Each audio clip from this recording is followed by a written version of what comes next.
The American Saddlebred horse is known as the horse America made. His history parallels that of our great nation, from colonial times to present day.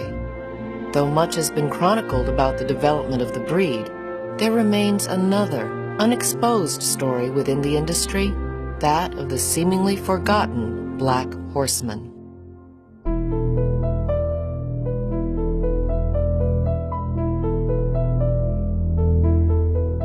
The many contributions made by African Americans to this breed have largely gone unnoticed, unrecognized, and uncredited. Forced by social stigma of the times to take a back seat to their white peers, these men persevered in a profession that gave them no recognition. For decades, Black horsemen were labeled as grooms, caretakers, or simply colt men, though white horsemen of the same caliber were recognized as trainers. Behind the scenes, Black horsemen put many saddlebreds into the winner's circle on both national and world's championship levels. It was not until the late 1970s that these men were able to emerge from the shadows and claim those victories and more for themselves. Saddlebred fans today have undoubtedly heard of Tom Bass. An innovator and racial barrier breaker, he was the first Black to reach national prominence in this field. Bass was born into slavery in Boone County, Missouri in 1859. His training methods would revolutionize the saddlebred profession. Bass had an almost magical way of communicating with his mounts. He was especially noted for his ability to teach his horses high school or dressage moves. One of his greatest contributions was the invention of a gentle curb bit. Known as the Bass bit, Tom said it was his gift to the horses of the world. Tom Bass was also a dealer of horses. He sold the famous high-schooled horse Columbus to Buffalo Wild Bill Cody for use in his traveling Wild West act. So in demand was Bass that 5 U.S. presidents either visited him at his stable or requested a performance by him. When Bass died in 1934, Will Rogers eulogized him, saying that Tom was a remarkable man, a remarkable character. During the early 1900s, few Blacks ever rode in the show ring. Instead, they were limited to competing against each other in grooms or in-hand classes. Photos show that Black horsemen won world championships in the in-hand classes as far back as 1948. However, the names of those horsemen were omitted from the record books. Long known as the home of some of the breed's finest horses, Bourbon County was also the birthplace of a good number of Black trainers. Born in North Middletown, Tom Butler honed his craft in Kentucky, the cradle of the American saddlebred. He soon earned the reputation of putting a good mouth on a horse. This talent took him north, where he developed world's champions such as Glenview's Radiance, Reata's Virginia Wolf, and many more. In 1990, Butler was named Ohio's most distinguished horseman and also received the esteemed Golden Reins Award. William Uncle Bill Strouder began his career working for the Jones family in Bourbon County. Uncle Bill had such a love of children and knack for teaching them that Charles Fisher, a white man and owner of the famed Dixiana farm, encouraged him to take a big step and open his own stable at the Red Mile trotting track. One of the first Black horsemen to own his own business, Uncle Bill produced many winning riders, including Martha Van Hooser, Margaret Ann Weiss, Betty Honecker, Ethel Wynn Boston, and Mary F. Kamack, many of whom are still involved in the industry today. Tom Downing was another of the forgotten horsemen born in North Middletown.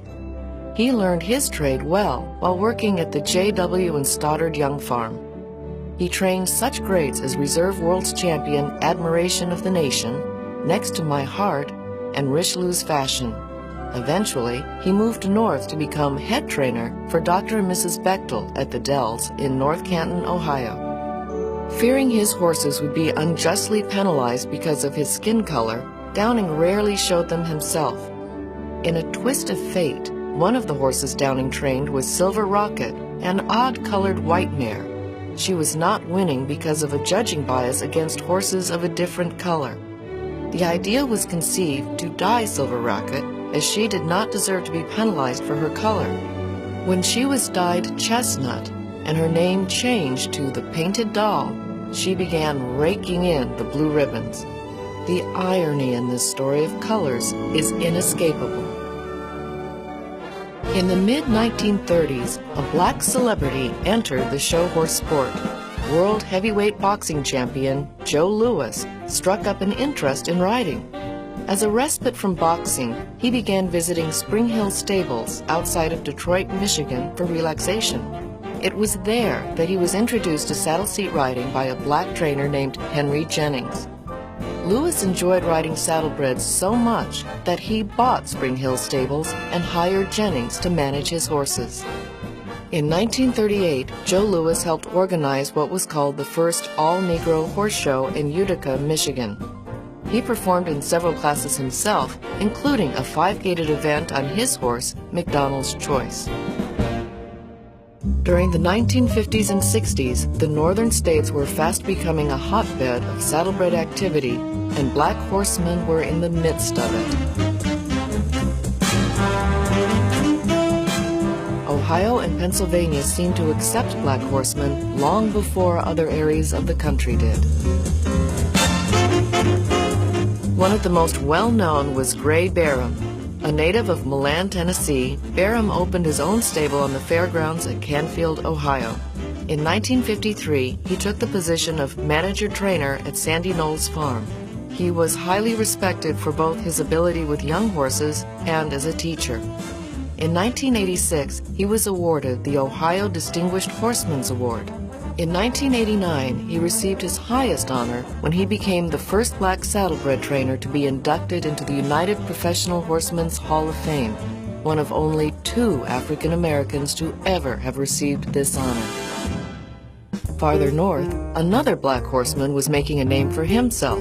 Sullivan Dave Davis quickly established a reputation as an outstanding equitation instructor. By 1982, Dave had taught more winners of the Saddle Seat Medal Final than any other trainer in the industry, except the legendary Helen Crabtree. Davis was awarded the ASHA Devereaux Sportsmanship Award in 1972, as well as the highly regarded ASHA Hermes Horseman of the Year Award in 1982.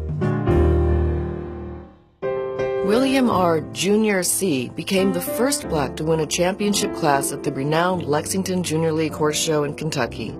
In 1970, he drove Stonewall's Crescendo to victory in the Fine Harness Championship. Jr. trained many great champions, but fearing racial prejudice, he often had white trainers show his horses. World's champions such as Hideaway's Lot of Firefly and Wings of Fire won their titles, with others collecting the accolades. In 1965, Frank Walk Trot Thomas made history when he became the first black trainer to win an under-saddle class at the Kentucky State Fair World's Championship Horse Show. He accomplished this in the junior 3-gated stake aboard Stonewall Parfait.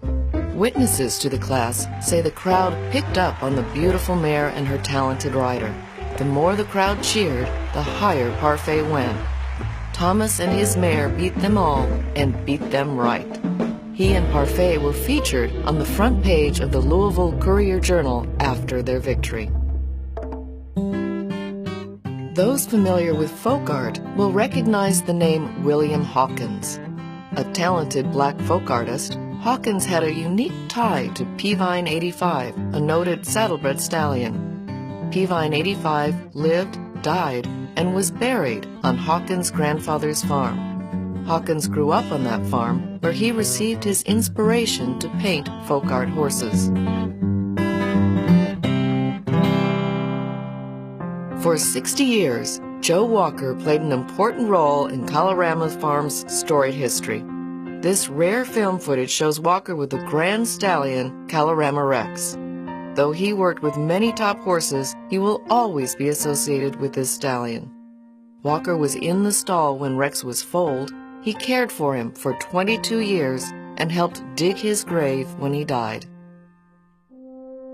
In 1992, Walter Murphy became the first and only black man ever to be inducted into the Kentucky State Fair Hall of Fame.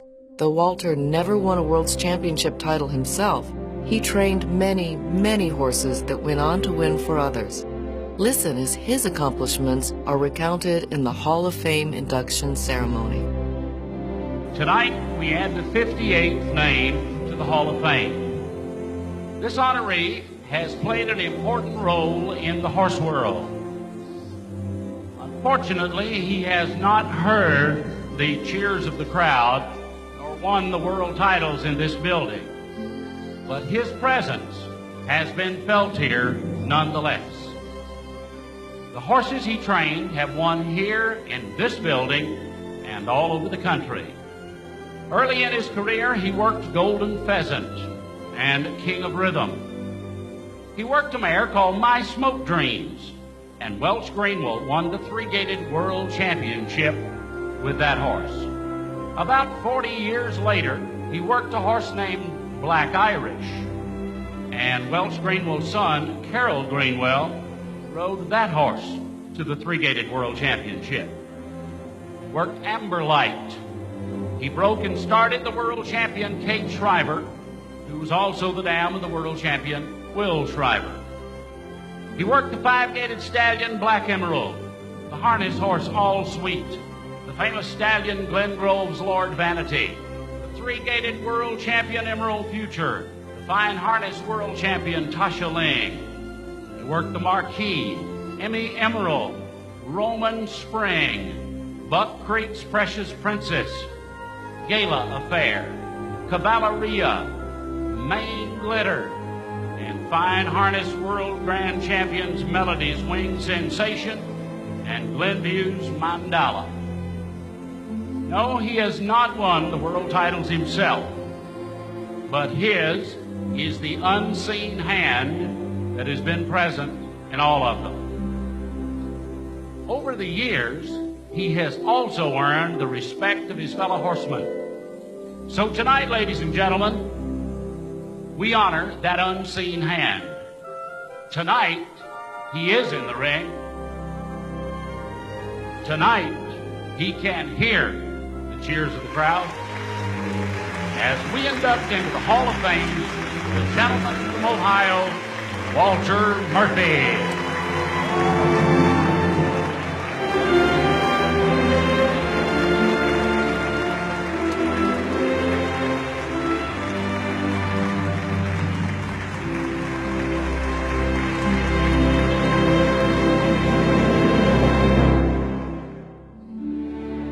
These are but a few of the men who made untold contributions to the saddlebred industry.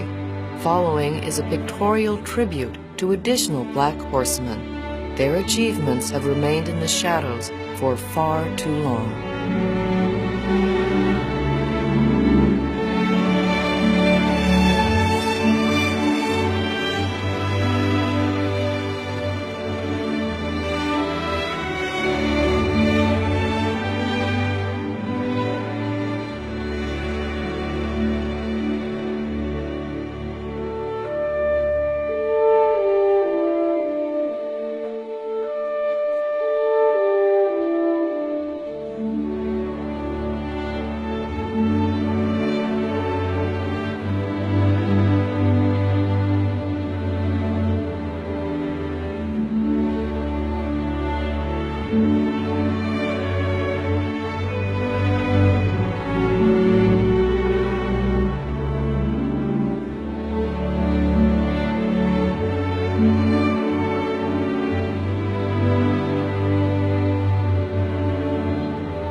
It took until 2004 for a black horseman to break the barrier and finally win a division of the world's five-gated Grand Championship, the industry's highest achievement. Here they come down victory lane, Mike Spencer.